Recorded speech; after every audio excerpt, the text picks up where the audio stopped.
I'm Steve Cross. If you don't know me, I started doing Drupal work in Drupal 6. It's probably 15 years ago, maybe 16 years ago, somewhere around there. My work today in Drupal is 95% for the federal government, particularly Department of Justice and ETF.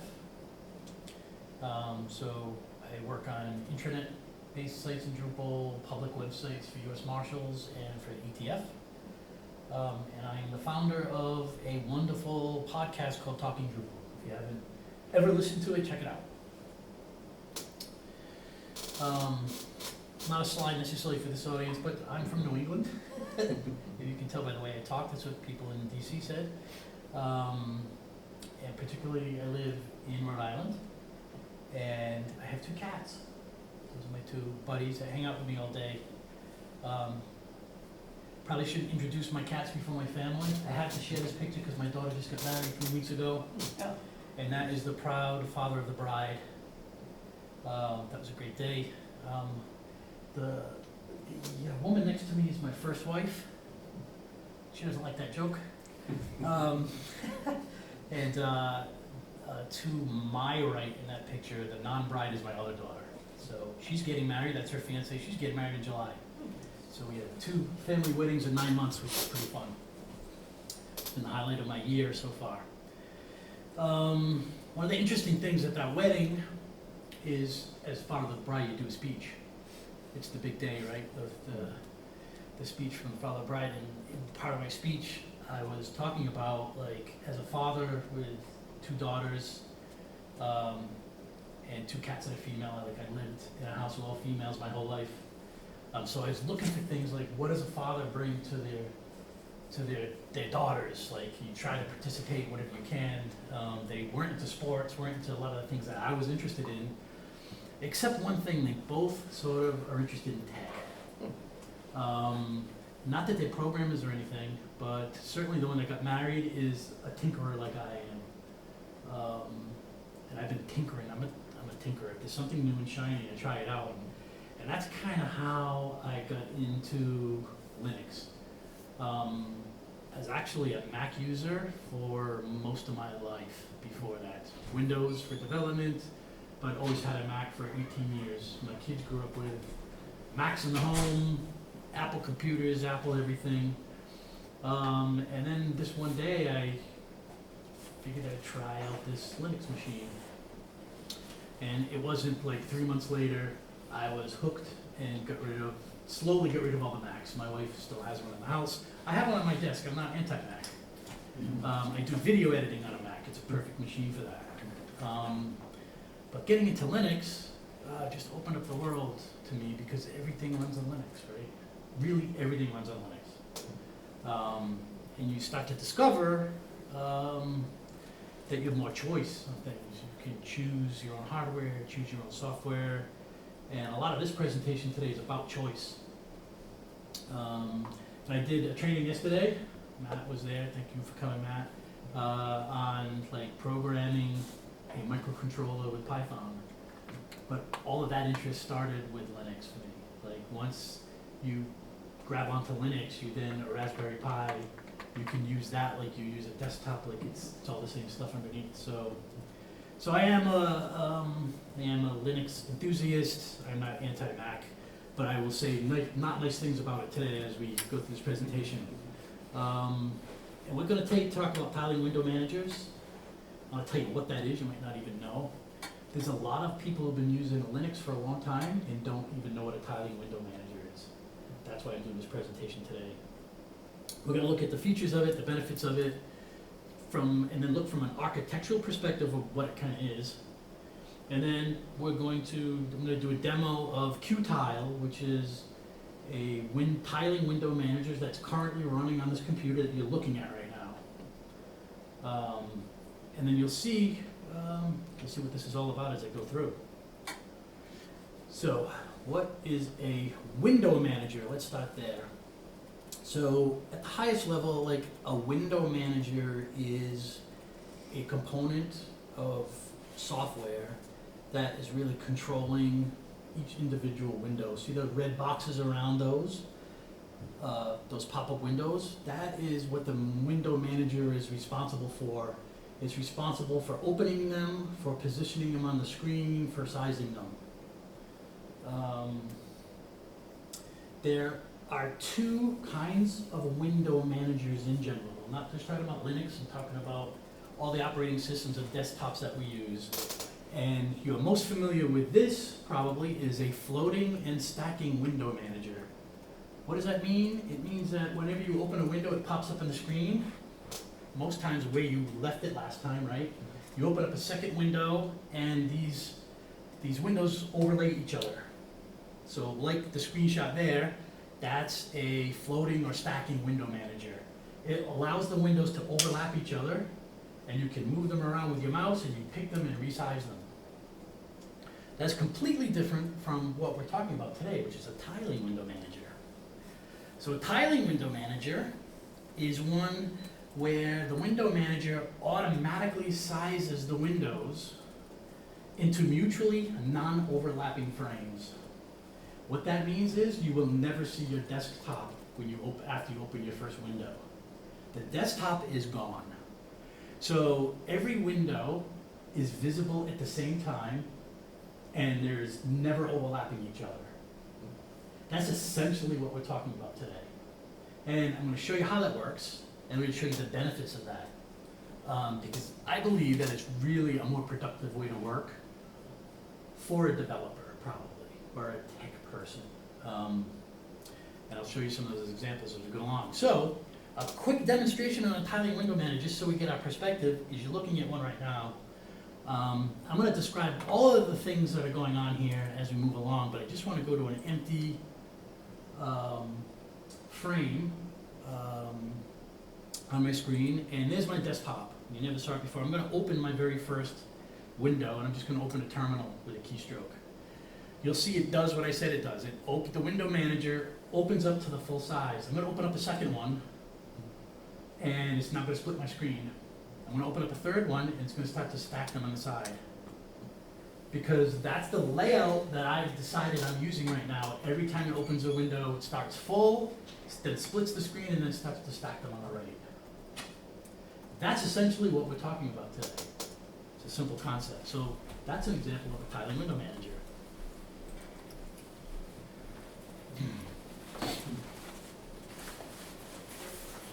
On Mac and Windows,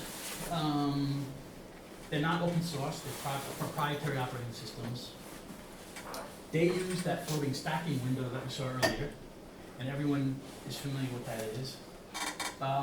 But you, as the user, don't have a lot of control over that. There are some features, some configuration features in the operating systems that you can use, like snap to edge, and have some windows pop up in certain places. But in general, there's no customization you make to how you interface with the operating system. Every Windows computer works exactly the same. Every Mac computer works exactly the same. And it's like a one-size-fits-all. So someone who's a business manager or running a department in a bank, and my grandmother, or my mother, sorry, my mother who's like 82, and the programmer, all of these people have the same interface that they interface with the computer with. But you can imagine that all of those people, these three different people, have different needs in terms of how they work with their computer. My mom basically opens Facebook, opens a browser, and she still has AOL Mail. Those are the things that she uses every day. It's not the same needs that this guy, the developer, who is constantly switching between Windows, constantly has multiple apps running, has terminals running, their needs are very different. But the desktop environment you get from Windows and Mac, they're the same for everyone, with some of the exceptions of little tools that you can install to be more efficient. And today, since this is a developer, a Drupal conference, we're going to just think 1 second about what a Drupal developer is probably doing at one time when he's sitting in his computer. He's got his IDE running, multiple terminals, he's probably on Slack or some tool like that. He's got browser open, and most developers have about 100 tabs open inside those browsers. He's probably got a ticketing system over it, he's got a chat system running, some notes that he's running somewhere. So he's ultimately multitasking with a lot of space and switching between these things frequently. And by the way, the last thing, which is one of the more important things in this list, the characteristic of this person is they probably spend more time on the keyboard and less time on a mouse. That's often when you'll see developers have learned and trained their fingers to do lots of alt tabs and those kinds of things to move around a little bit quicker. And a tiling window manager is perfectly set up for that kind of person. And I'm going to see how that is. So we talked about a window manager. That's one small component of a desktop environment. So I want to talk a little bit about a desktop environment, or in Linux we call them DEs a lot, desktop environment. A desktop environment is everything on your desktop that you see. That's what I'm talking about here. So we're still talking software architecture kind of thing. It includes, a desktop environment includes the window manager that we already talked about, and there's two kinds of those, the floating and the tiling. But the desktop environment also includes all your icons, your windows, toolbars, folders, wallpaper, the apps that you run. So like when you run Finder on the Mac, or the, I don't know what they call it in Windows, the files? File Explorer. Explorer, thank you. When you run Explorer, the basic set of core applications that shows up when you start your computer, all those things are considered part of a desktop environment. So for Mac, when you open up a Mac and you like boot in, you kind of get something like this. All of everything that's in there, the clock, the little icons, the wallpaper, that's part of this big thing called the desktop environment. And if we look at this from a software architectural situation, this is what a desktop environment looks like. I call it the anatomy of it. These are the different components from a Linux perspective. And we're going to look at Windows and Mac in a minute. At the bottom layer is your hardware. So this is your physical keyboard, your mouse, your memory. Above that is the thing called the Linux kernel. So we're learning a little bit about how Linux is architected here. And this is rather high level. But the Linux kernel is what makes something Linux, and it's included in all Linux installations. Whether it's on a server or on a desktop computer, everyone has a Linux kernel. That's the piece of software that is in charge of managing the hardware.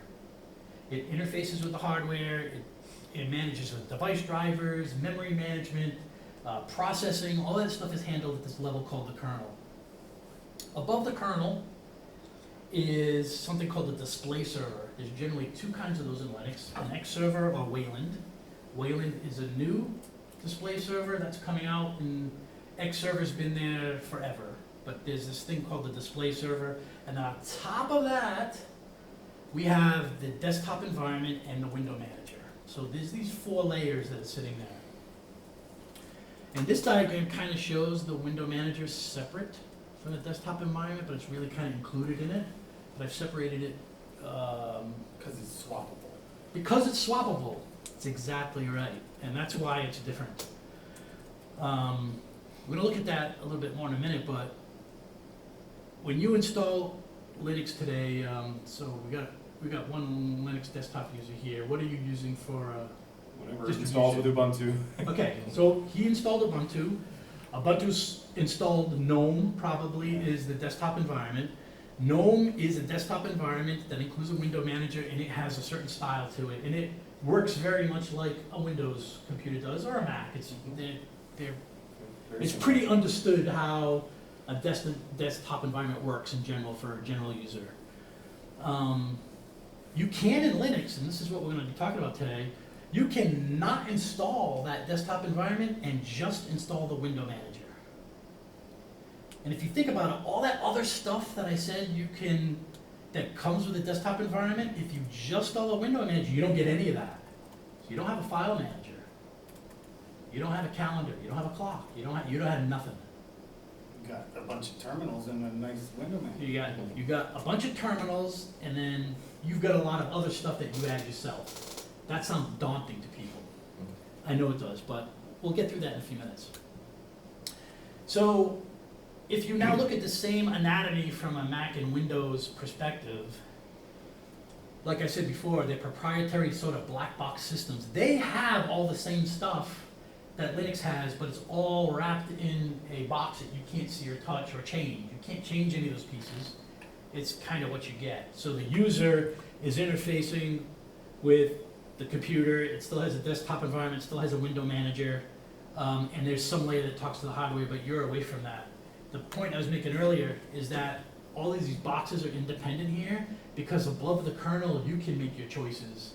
You can choose what kind of display server you want. You can choose desktop environments, there's many of them, and let's just go through that a little bit now. So for desktop options, on the Mac, you have no options. You get what they give you. Windows, you get what they give you. Linux, you just mentioned you're using Ubuntu, which by default comes with this desktop environment called GNOME. But you can switch the desktop environments and keep the Linux distribution the same. So you may say, I want to use Ubuntu, but I want to switch over to XFCE desktop environment because that desktop environment gives me a lot more configuration features. I want to be able to tile how everything works really specifically. I want this different set of software, and there are many of these desktop environments you can choose from. It's about choice. And choice sometimes scares people. So as I mentioned a few minutes ago, what we're kind of looking at today is the far right, where I'm going to show you using just the Windows Manager. And at the end, I'm actually going to show you that in the Linux world, because you have choice, you can actually do both. You can keep GNOME and run a desktop Windows Manager and boot into one independently, which is what I do on this machine. This machine is running Pop! OS, which is another distribution like Ubuntu. And when I boot up, I choose which desktop environment I want to run. Do I want to just run my Windows Manager, or do I want to run the whole desktop environment? So I have choice there again. So usually 95% of the time, I'm running like I am now in my tiling window manager because it's the most efficient way for me to use my computer. Sometimes it's not efficient for me to do that. Like yesterday, I was doing a training. It made more sense for me not to be in this mode, so I just booted into the other environment. Tiling window managers, like the options I just mentioned for desktop environments, the window manager itself, there's lots of options there again. I'm using one called Qtile that's installed here, which I'm going to demo for you. There's other ones that are popular, i3, BSPWM, Awesome, Xmonad, there's a bunch of them. They generally all do the same thing, but there are some key differences between them. I'm going to skip this slide for now. So, tiling window manager types. So now we're talking about just the tiling window manager. They generally fall into just two categories. One is dynamic and one is manual. What I mean by that, so a dynamic tiling window manager, you leave it up to the software to pick where the windows show up. Like I demonstrated to you, it's an algorithm predefined. When I open something, it goes where the algorithm tells it to go. A manual tiling window manager, you pre-configure, when I open this, I want it to show here this size. And you do that once in your configuration file. It still takes up the full screen, but you can place things more specifically where you want them. I've gone the dynamic route because it works for me. Qtile is a dynamic window manager. I can still move things around, which I'll show you, but those are the two types we're dealing with. The general characteristics of all tiling window managers is you basically start with an empty slate. I mentioned that earlier, you don't have anything installed. You basically define everything that you want that tiling window manager to do. You basically say, hey, when I push this key, I want this thing to happen. But they all have defaults, but you can change anything. When I hit Smart Shift F, my file manager opens. Because I defined that key in my configuration file, and this is the software that I wanted to run when I open up my file window manager. I could have picked a different file window manager. This is the one I wanted, so this is the one I have installed. That might sound like too much choice for some people. So no software is installed when you use a tiling window manager. Another characteristic of tiling window managers, which is important for me, is if you use multiple displays. Now, I think a lot of us now use multiple displays in our Windows or Mac environment just to be productive. But one of the reasons you need to use multiple screens is because the windows aren't managed very well. And you spend a lot of time shifting and moving things around everywhere in multiple screens. Tiling window managers, the software is designed to use multiple screens very well. But what you'll kind of find is you need less multiple screens when you start to use a tiling window manager. I can be just as productive on this small screen as I can with my 2 displays in my office. It's because of the way the software works in general that you're way more productive with less screens. I could live in my office with 1 larger screen now. I don't really need to anymore. I just have to because I have to. Another feature is it's completely keyboard focused. It doesn't mean the mouse doesn't work. You can see my mouse works. Some tiling window managers are stronger with mouse support, that you can grab a window and slide it to a different spot. Qtile does not support that. I can't move a window with my mouse. I can move it with a keyboard. I can say I want this window to show up here, this one to show up this one to go up there, but those are all keyboard controls. This next one is interesting. Tiling window managers clearly function over beauty. This is not a pretty desktop screen. I have made it look kind of nice because I put this picture in the back. Anyone know what that is? Van Gogh. That's a Van Gogh. That's right. So I've made it nice because I put a pretty picture there. Before I put the picture there, it was black. Some tiling window managers are much stronger in aesthetics. I could care less about aesthetics. So there are libraries for Qtile that people have made like the top of bar look beautiful with icons and stuff. I don't care. You can see that there's some weird red colors there. I picked all that stuff, but I don't care about the aesthetics. I just want the thing to run fast. So I'm not a good example of promoting, hey, you can do anything with a tiling window manager and make it look awesome. I'm not the guy for that. And all of these tiling window managers come with a default. So while I'm kind of scary saying, hey, you don't have any software you have to configure or anything, that's not true. When you install one, there's default keys and you can get up and running immediately, except you're going to have to install some software packages to get moving. So let's actually look at it now. I told you a lot about it. So I'm going to go through jumping between some slides and then looking at my screen so you can see. All these tiling window managers basically have a single status bar, is kind of how they work. I like mine at the top. I could say I want this at the bottom. Let me open up some other stuff here. I'm going to show you the configuration files we go through here. So let me open up VS Code. And let's see if I've got it in my memory here. Config Qtile. So this is a Qtile configuration file. Let me make this a little bigger. Is that viewable there? Okay. What's that? Python? Yeah. So status bar here. Let's talk about this. So that's the thing at the top, right? We all kind of know what a status bar is.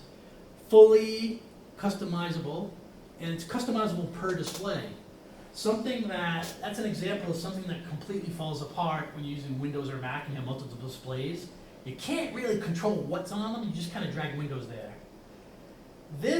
The tiling window managers, you can treat each display completely different. They're completely different status bars, they can completely work different. And you truly have, you'll see in a minute that we've got these separate workspaces up here. I got 1 through 9, we're going to talk about those in a few minutes. But on my screen on 2 displays, I can actually have 9 different workspaces on the different monitors. So the workspace 2 on monitor 1 is different than the workspace 2 on the second monitor. Windows and Mac don't do that very easily, if at all.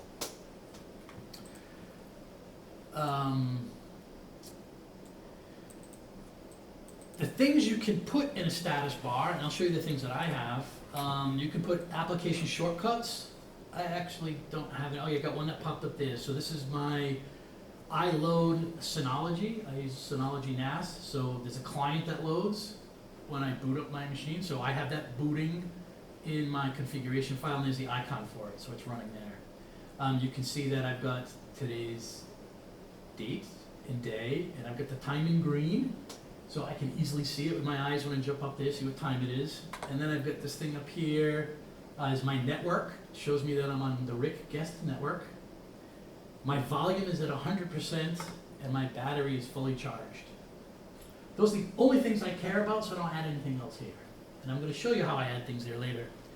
On the left-hand side, this shows the current layout that I'm running. I have multiple layouts that I can use, and we'll get into that in a few minutes as well. Let me come back to here.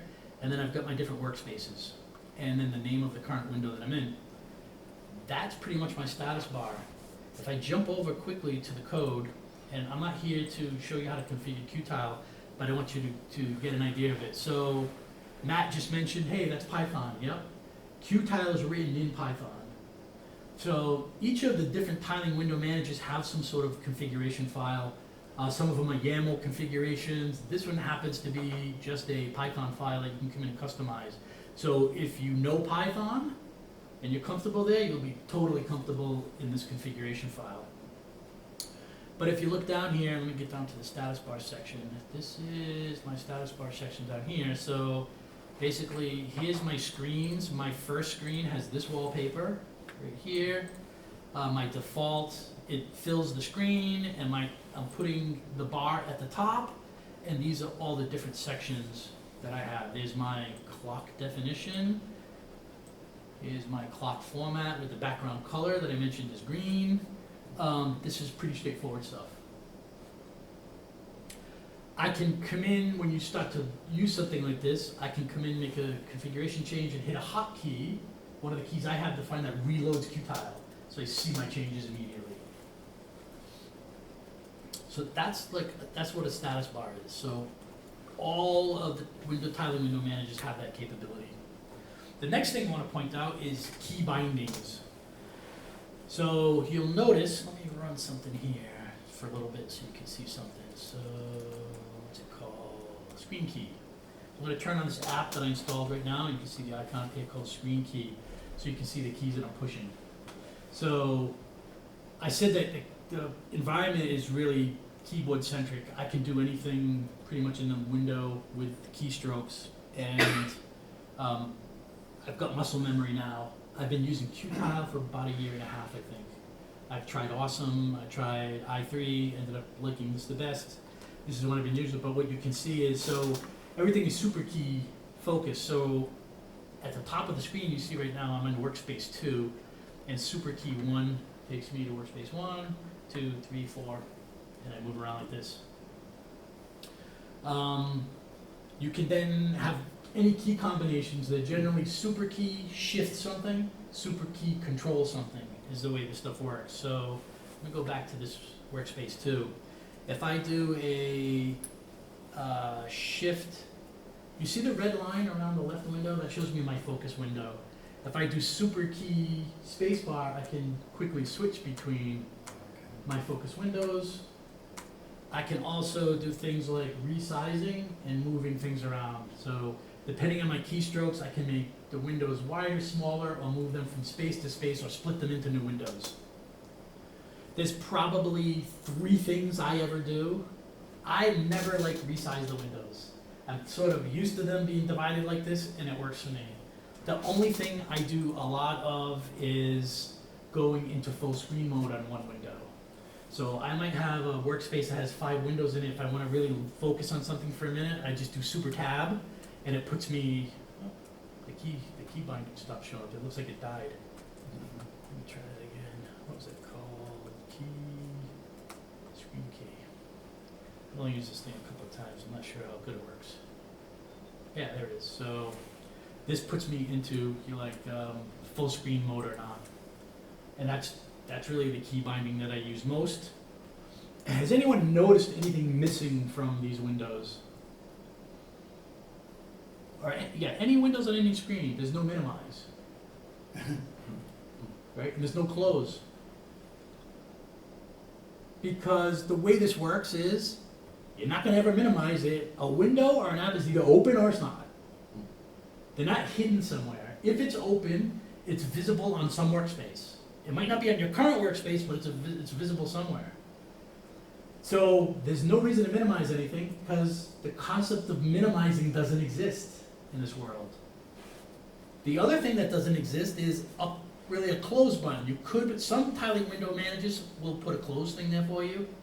Mine is just super key W. That closes my windows. There's my windows closed. That was a stupid one to close. Let me, yeah, that was my slide presentation. Let me open that up again. Firefox. Let me jump back to my slides and open this again. So here's an example. So this is, you can see this kind of, this is, I use Obsidian to take notes. Don't know if anyone uses that. You can take a notes that you have in here, it's in Markdown, and you can automatically create slides from it. So I basically, this is the slide version of these notes, and when I push this button, it opens up in a browser. Now where's my browser? It's over on Workspace 1 right now. So when I open this in the browser, nothing happens on this screen because it opened up over here. So it opened it up in the place that the window existed. So you're gonna have some workflow. When you do something like this, you get some workflow changes in your life. It's like, usually when you open up a browser window, it pops up where you are and it's opened up a new instance of it. Sometimes, or it might open a tab. This, it's doing the same kind of thing, but it's following its own rules. Let me get back to where we were here.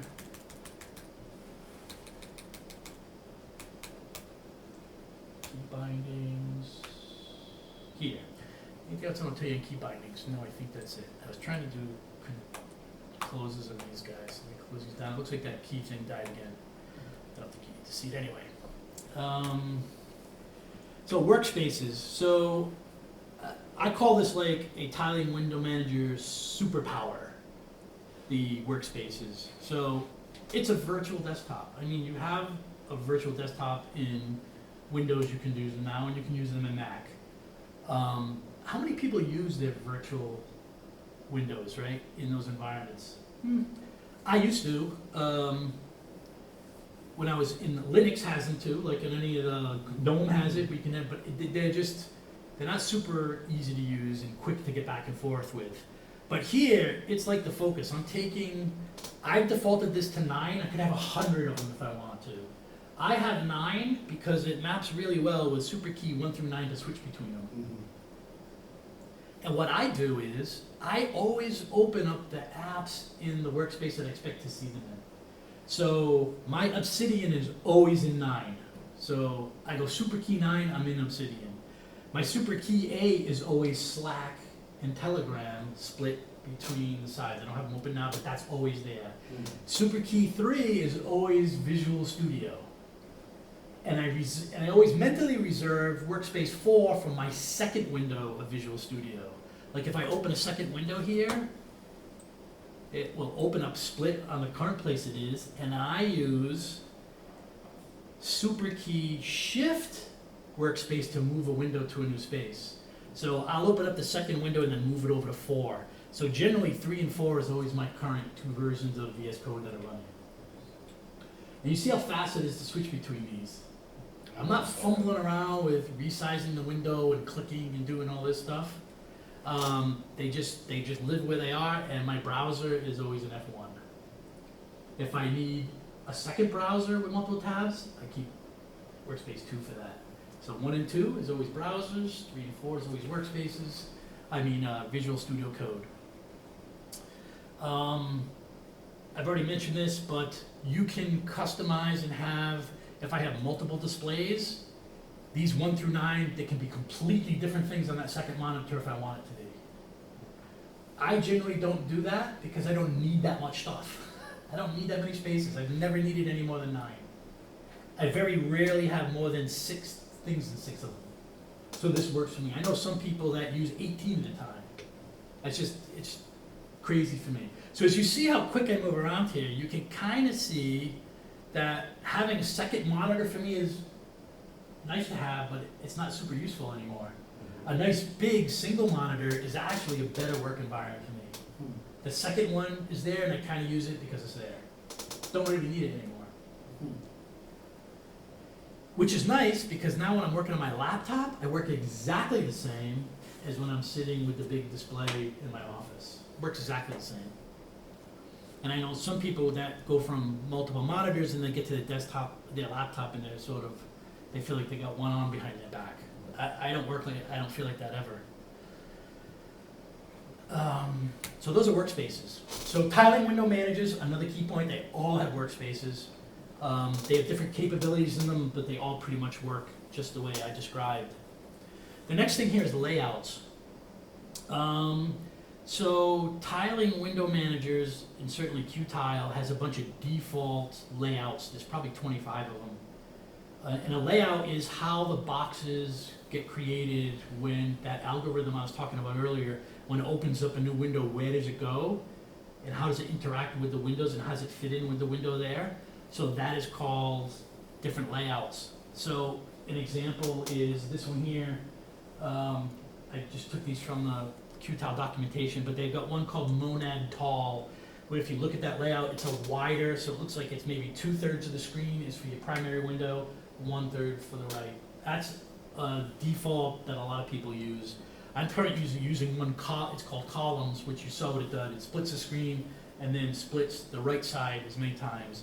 So there's another one called Monad 3-column, where it defaults to 3 columns. And you can set the layout per workspace. So you may be in an environment where, let's say you monitor a lot of servers, and so you might have a bunch of terminal windows. You might want them set up in a certain grid, in a certain workspace. You can get that set up and leave that workspace to work with one layout style, and then your other workspaces to work in other layout styles. And you can, in a Qtile, set up that this particular workspace defaults to this particular layout. This workspace defaults to this particular layout. I've never had the need to do that, so I don't do it. But you can certainly, the configuration file certainly sets it up that way for you. Any questions there? Just want to show you something in the VS Code here. So you can see, so like here's where you define layouts that are available to me. You can see that I have 4 available. Column, max. Like I said, I basically switch between column and max. Max makes the current window take the full screen. These are the two that I use all the time. These are enabled so I can show them because I never use them. I'm pretty much happy with what I've got. And you can see by default, this particular configuration file is probably like 2 years old. If you installed this fresh, I think there's gonna be more in here by default, but you can go to the documentation and find another one and just enable it and it will just work. Matrix, Zoomy, What's that? they've got fun names. Yeah, there's all kinds of really sophisticated and ones that do all kinds of crazy stuff, and it's too much for me. I'm a little bit more simple. I haven't found anything that I wanted to do that I couldn't do with what I have. And we're humans, we're pretty adaptable. So once you're stuck using a tiling window manager for a while, you adjust to it. The next thing I just wanted to mention is widgets. So all this stuff that's going on at the top, like the battery power up here, the what is my network that I'm connected to, these graphical things at the top, these are all called widgets. And Qtile probably has 50 of them that are available to you from Qtile themselves, and then there's people who published additional Qtile libraries. One's called Qtile Extras, where you can do additional widgets and different graphics and make the fonts prettier and do all that. I already told you I'm not that guy, but all that stuff is available. I like to take as little space with all that stuff as possible. But let's just take a look at some of the examples. And you can tell by my design choices that I'm a developer more than a designer. Putting red on black is probably a bad thing. But I'll just show you what those widgets here and how the widget section looks like. And if you'll notice, this is my definition for screen 1. I've got screen 2 here, and this only activates when I plug a second monitor in. So I've got like a different wallpaper on this screen if this screen comes up. But all my other stuff is generally the same. I think I might have left some of the widgets out of the second screen.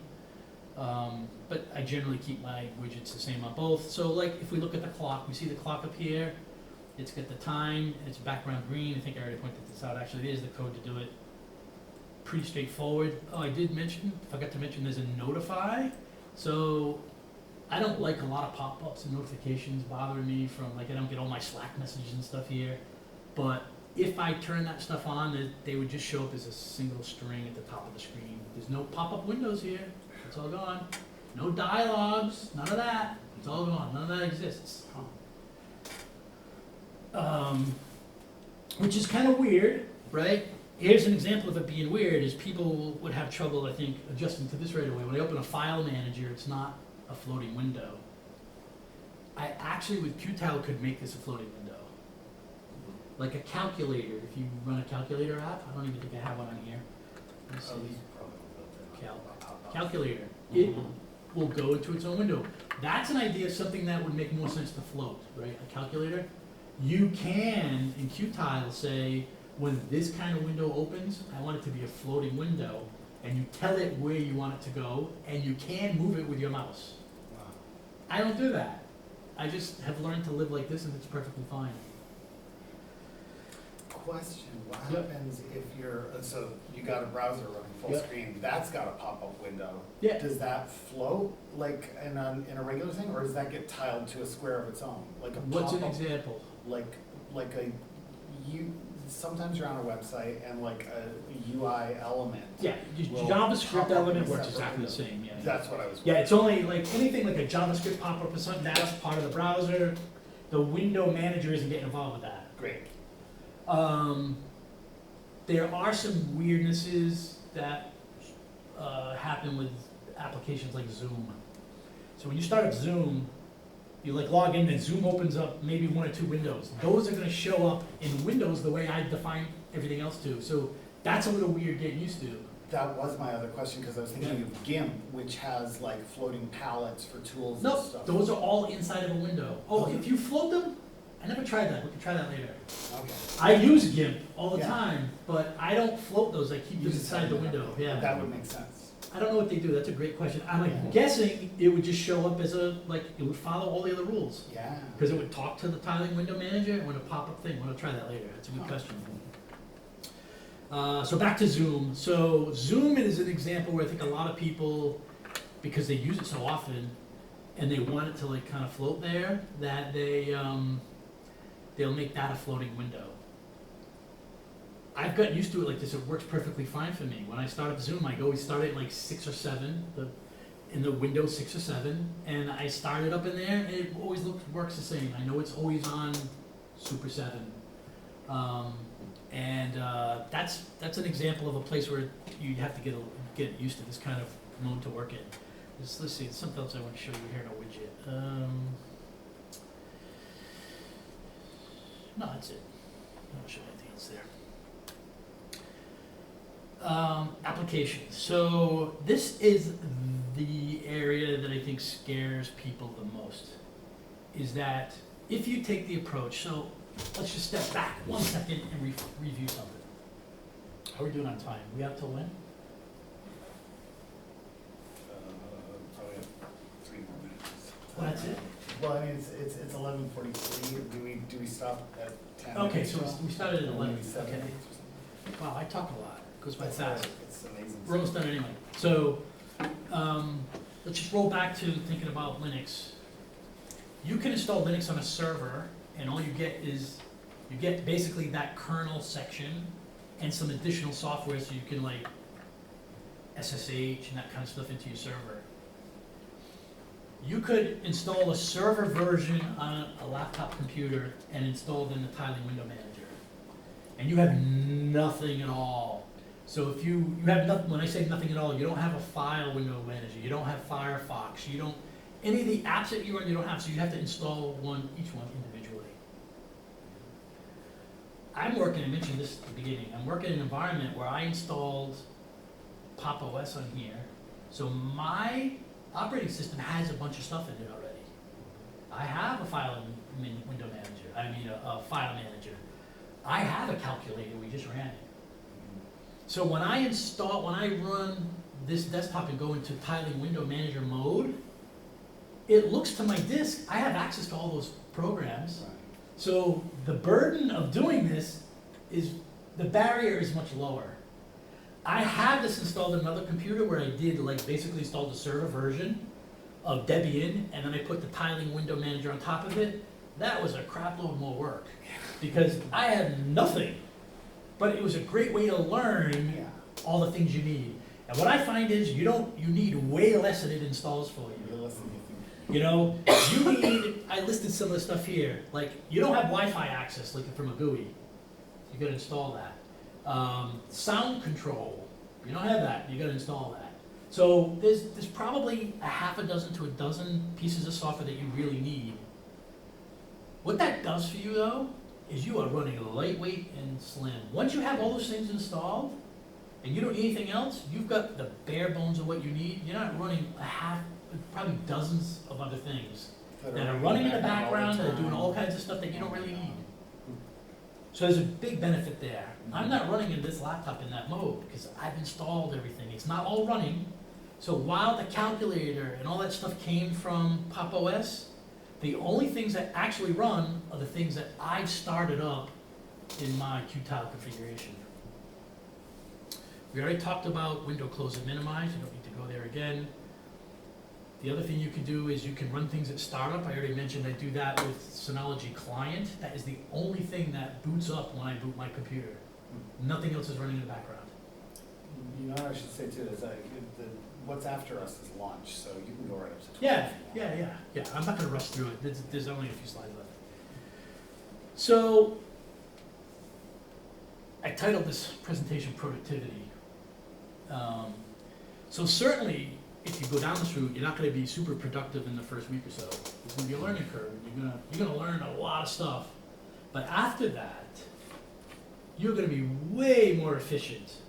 So I work with a team remotely, so we spend a lot of time in screen calls, sharing screens with other developers.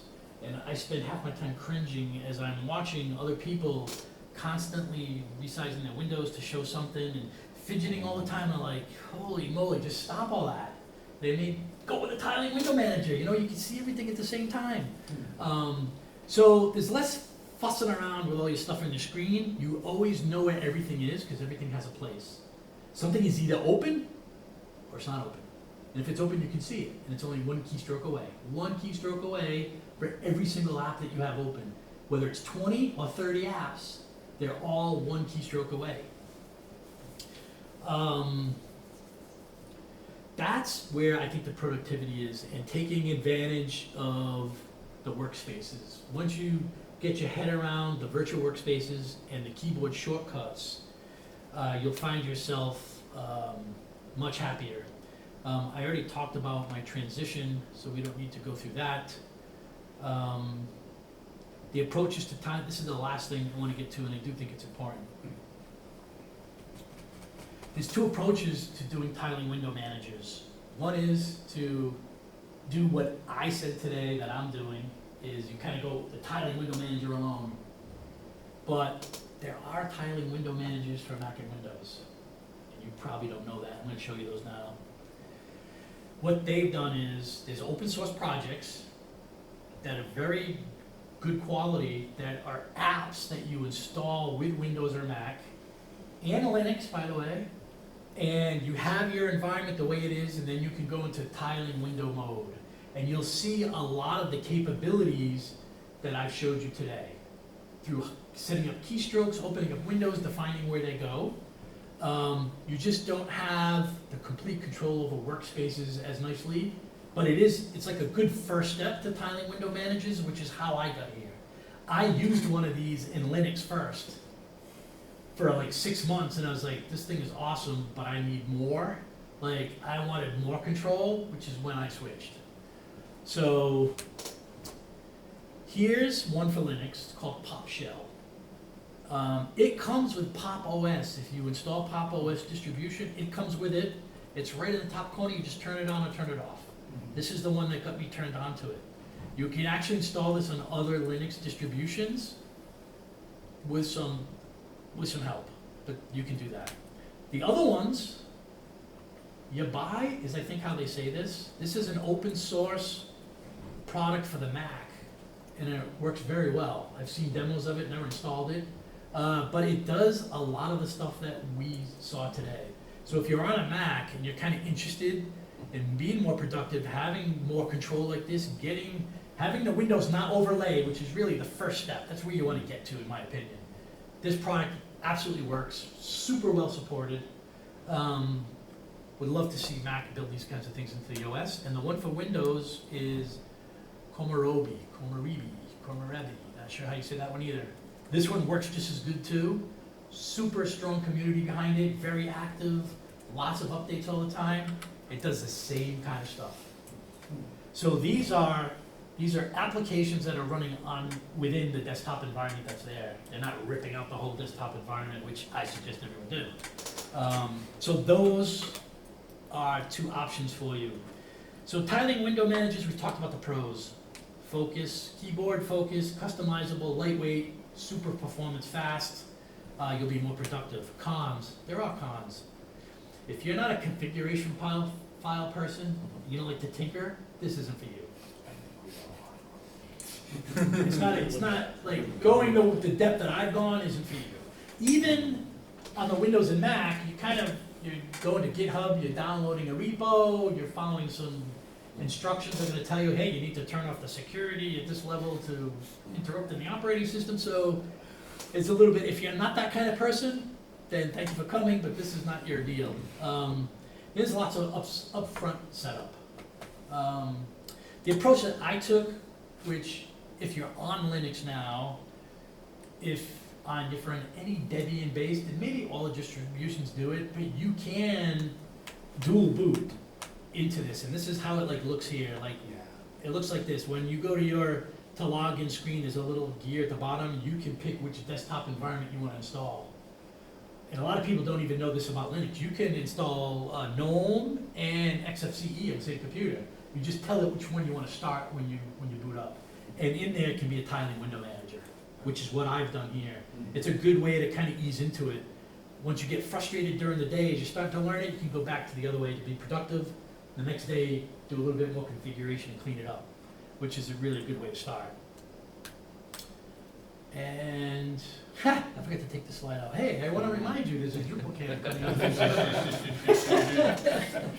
So if you've enjoyed GovCon, you could come see us in New England. And this document, I forgot to mention, if you go to stephencross.com/today, you can download this presentation. It will be there probably for another week before it disappears. And it won't be under today anymore. You'll have to search the website. Yeah, because yesterday and today went Yes. somewhere else. That's right. And that's all I have.